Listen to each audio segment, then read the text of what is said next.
Santos Guayama fue un caudillo durante el siglo XIX, en las décadas de 1860 y 1870, originario de la zona de las lagunas de Guanacache, que quedan entre San Juan y Mendoza, que tenía un gran apoyo popular, sobre todo en los sectores más bajos de la población, tanto en el campo como cerca de las zonas urbanas. Protagonizó una serie de levantamientos, de insurrecciones, contra el gobierno nacional de aquella época y los gobiernos provinciales de San Juan y Mendoza. Mantuvo el control de alguna manera de gran parte de la campaña de Cuyo. O sea, asaltaba muchas veces a las caravanas que pasaban por ahí.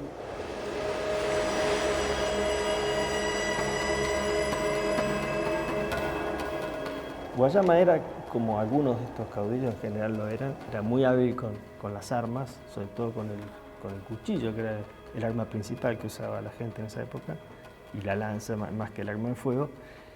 Era muy fuerte, muy ágil, muy elegante, muy cortés. O sea, era un tipo que es descrito siempre como que vestía muy bien, con ropa así lujosa, que hablaba muy correctamente, era muy ceremonioso, era seductor, era así como un langa total, digamos. Tenía una presencia que la cultivaba. A muchos de estos líderes se atribuyen capacidades que iban más allá de lo humano. Guayama además era de origen huarpe, ¿no? Era indígena, y una de las cosas más interesantes es que la rebelión que lidera Guayama de alguna manera es la continuidad de esas luchas por las tierras indígenas de Guanacache.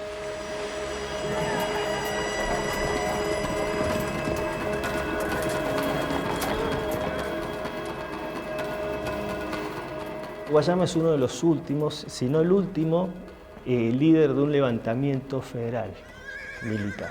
El temor de Sarmiento era que se vuelva a hacer un levantamiento en Cuyo, que siempre había pasado, como el del Chacho, como el de Varela. Y lo que está sucediendo en esos años, el caudillo principal que él perseguía o hacía era Guayama, que era el líder que más aparecía como para continuar estas luchas en Cuyo.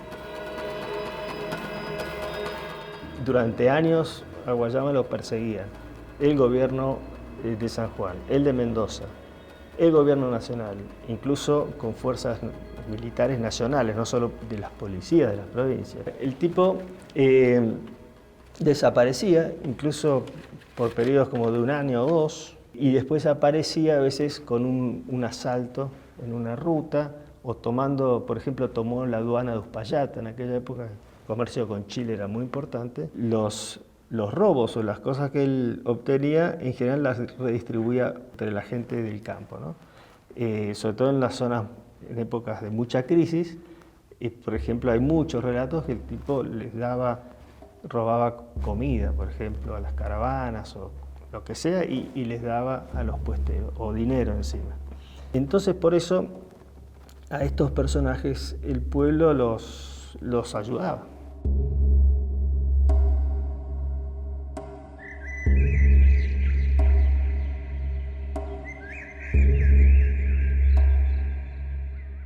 Lo de las 9 muertes de Santos Guayama, lo que pasó en muchas de esas persecuciones es que encontraban a alguien que creían que era Guayama y lo fusilaban en el momento, lo mataban. Aparentemente, por ahí es exagerado, pero que 9 veces mataron a alguien pensando que era Guayama.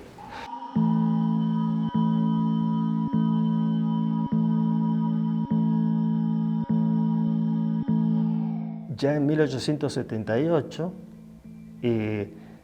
en un momento en que se había aplacado muchísimo la persecución a Guayama, porque también él de algún modo había pactado con un candidato a gobernador que ganó las elecciones, lo invitan a San Juan. Entonces, en la casa de uno de estos tipos, él está ahí y cuando sale a la calle lo agarran preso, de una forma bastante inesperada, porque el tipo había ido sin escolta, ¿no? O sea, lo meten preso en lo que sería el cuartel de policía de aquella época, que era también el cuartel de la milicia. Lo tienen ahí un tiempo, le inician un juicio, pero en el interín lo matan estando preso en su celda. lo mata un jefe de la policía, justamente. Lo mataron sin juicio, ahí mismo en el cuartel.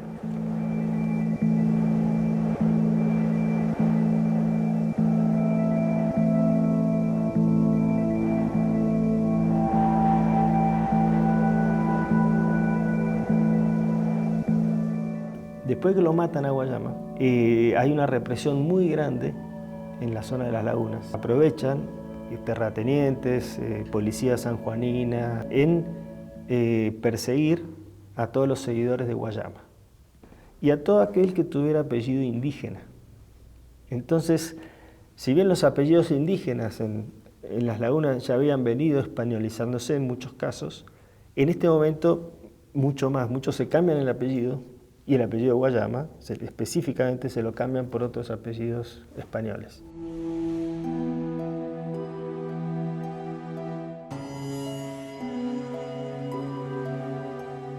Para muchos laguneros, Guayama está representado en la figura de San Roque, sobre todo en un San Roque concreto, que está en la capilla de Nuestra Señora del Rosario de las Lagunas.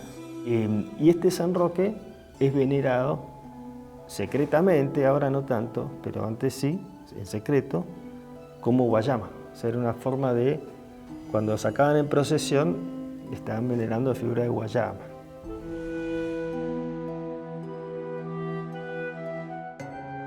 Hay una clandestinidad entonces de la figura de Guayama, ¿no? Nadie podía nombrarlo Guayama en las lagunas porque lo mataban directamente. Y la gente lo empieza a venerar en la figura de San Roque, que ya estaba en la capilla. No sé si lo eligen, la verdad que no sé por la figura de San Roque, pero lo cierto es que empieza un culto clandestino.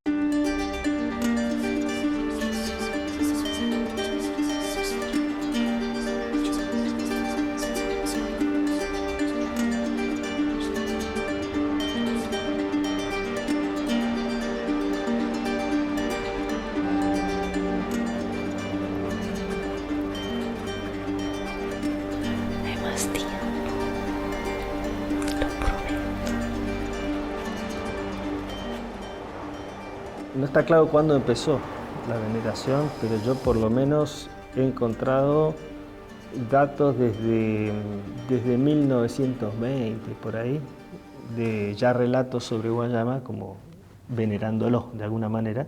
Muchas veces estos personajes que fueron tan importantes políticamente para esas poblaciones, cuando no tienen apoyo por otro lado, no tienen alguien que los defienda, ¿no? El Estado no era alguien que estaba, no era una institución que estaba para defender a la gente pobre, sino para controlarla y perseguirla.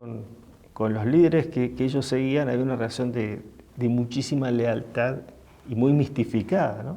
Pasaban a ser ejemplos de la bondad, de que casi divinos muchas veces. Guayama redistribuía sus robos y la gente le daba lealtad. En el caso de los pedidos al santo, la gente también le retribuye con una promesa. Hace algo en retribución o construye un altar. O sea, muchos viejos que yo entrevisté decían, ellos todavía recordaban cómo a su vez sus padres, sus abuelos les decían que Guayama había hecho pata ancha por los guardias, porque él había defendido la tierra. El general Guayama, le decían en algunos textos, queda el sentimiento ese transfigurado en esta devoción. Guayama empieza a ser una figura a la que se le hacen promesas también, como la difunta Correa, a simbolizar seguramente una entidad poderosa que tiene una relación de reciprocidad con la gente, que de algún modo hace justicia por algún lado. Guayama redistribuyendo la riqueza o haciendo alguna ayuda milagrosa. Y vos fijate que las promesas mantienen en general una estructura de reciprocidad como la que tenían Guayama y los caudillos con los seguidores. El santo da y la gente le cumple, le da otras cosas a cambio, ¿no? Una manda, se dice.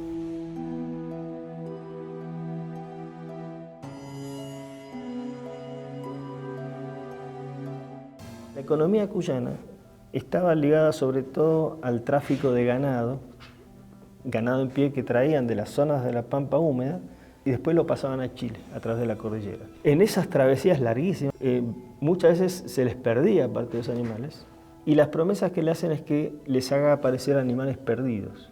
Esa era la principal pedido que hacían. La promesa era hacerle el altar, ofrendas, hacerle donaciones. Más allá del sistema de si lo que se da tiene una equivalencia monetaria o no, etc. Lo importante muchas veces es la relación de dar y recibir, que crea una relación social.